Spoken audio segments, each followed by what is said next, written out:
Hi besties, welcome back to the channel. So in today's video, I'm going to be telling you how to make a very potent hair tea. Now this will not just grow your hair, it's also going to prevent hair loss, strengthen your strands, reduce scalp inflammation such as dandruff and itchy scalp. Now the first ingredients we're going to be working with today is bay leaves. Bay leaf increases blood circulation in the scalp, which stimulates hair follicles and then speeding up hair growth and strength while reducing hair loss. So it also contains antifungal, antimicrobial, and antibacterial properties that fight against dandruff and dry and itchy scalp.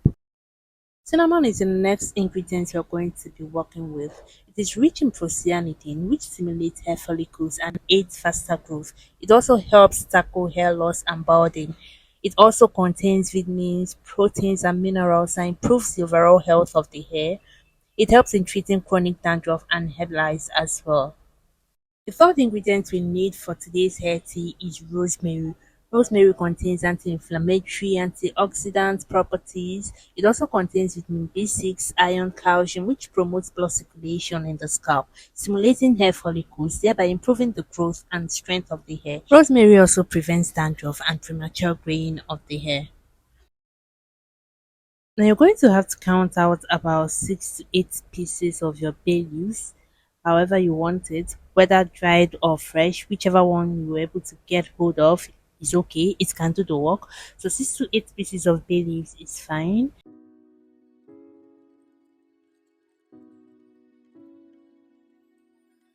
Now pick out about 3 to 4 sticks of cinnamon.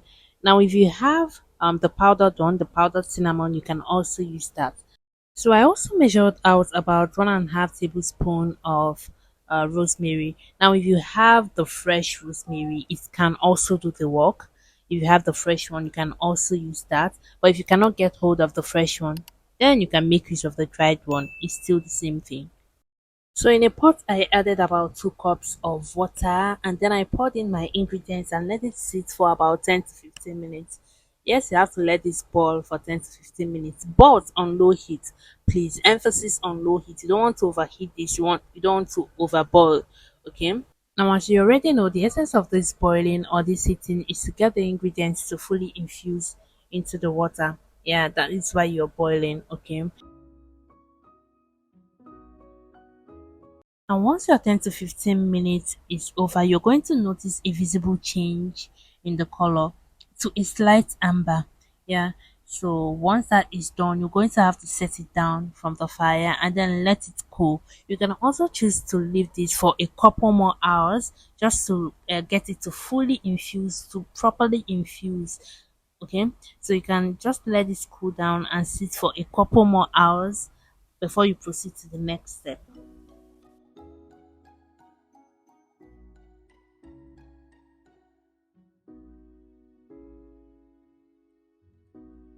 So one thing you're going to notice is that the more it sits, the more it infuses, and the more the amber color gets deeper. Okay, the more it sits, the more it infuses, and the more the color becomes deeper. The more the amber color becomes deeper. So the next thing you're going to need to do is to strain out the chaff. Yes, because you only need the tea, right?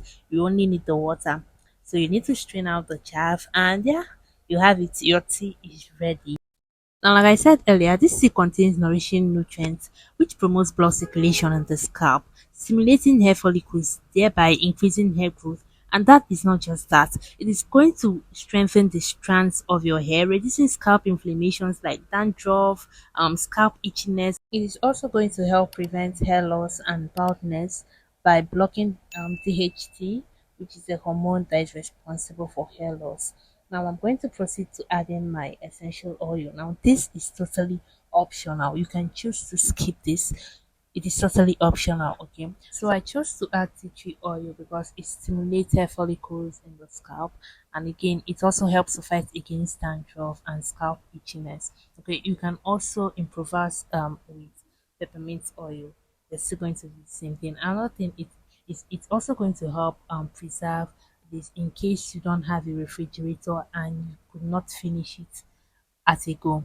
Okay, but if you have a refrigerator, this is totally optional. But even with the refrigerator, you do not need to exceed 1 week with this. Now you can either use this as a hair rinse after your shampoo and your conditioner, or as a leave-in hairspray. Now, what I mean by a leave-in hairspray is that you do not need to wash it out once you're done applying. You don't need to rinse it off. It's just leave-in. It can just stay in your hair. You can just leave it in your hair. So that's what I meant by a leave-in hairspray. So I went ahead to transfer this into my spray bottle just for the purpose of easy application, just so you can make application easier. Now, another thing to note is that you do not need to make plenty of this, as you're going to just be needing this for just 1 week. Once it exceeds 1 week, you have to discard of it and make a fresh one. Okay.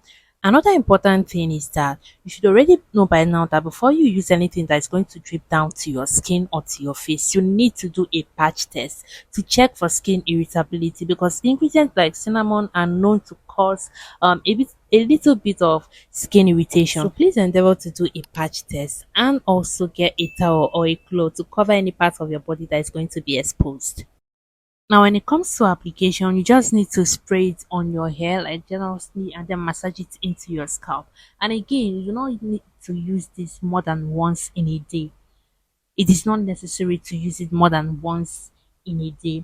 Another thing to note that is that this spray it is not like a moisturizer. It is fully drying. It can dry out your hair. It can dry out your hair. So you want to follow up with your moisturizer. You want to follow up with your hair butter, and then you have to seal it.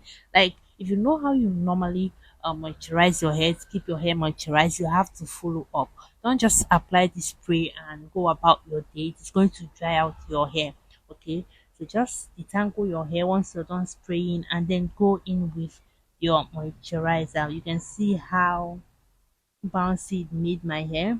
So yeah, so I'm going to be following up with this DIY hair growth butter that I made. I'm going to leave the link in the description box. It's also going to appear up here. Just go and see that video if you've not. It's going to do you good. Okay, so I applied it, and yeah, that's just basically all for that. So because I'm using the LCO method of moisturizing, the liquid, the cream, and the oil, I'm also going to be going in with this DIY hair oil, hair growth oil that I also made. I'm also going to leave the link in the description box, and it's also going to appear up here. So you should also check out that this video. So yeah, just apply the oil generously and then massaging it into my scalp as well. The next thing I'm going to do is just to put my hair in protective styles. You don't want to, after moisturizing your hair, just leave it all over the place, right? So you have to put your hair in protective style, and yeah, that is that for that. There is no big deal, there is no major. Just endeavor to always put your hair in protective styles. So don't just apply this spray and go about your day. Make sure you follow up with your moisturizing routine.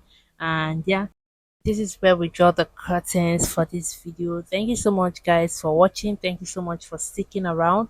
Please like, leave a comment down there in the comment section. Share to people you think might need this video, and most importantly, please subscribe to me if you've not yet subscribed already. My name is Olive Caroline, and I make videos like this, so you might just want to stick around. So yeah, I'll see you guys in my next one. Bye guys.